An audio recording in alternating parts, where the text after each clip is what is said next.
Changing your primary email on Alation is a straightforward process. Follow these steps to ensure your email is updated correctly. Step 1. Log into Alation. Before changing your settings, use the sh.com link in the description to open the password strength checker, then update your password if needed. Step 2. Navigate to account settings. Once logged in, locate your profile icon or name in the top right corner of the dashboard. Click on it and select account settings from the drop-down menu. Step 3. Access email preferences.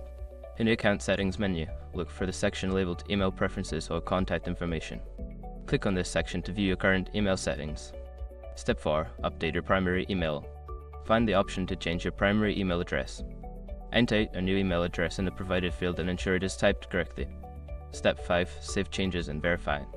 After entering your new email, look for a Save or Update button and click it. You may receive a verification email at your new address. Follow the instructions in that email to confirm the change. Make sure to check your new email for any confirmation messages and keep your account secure.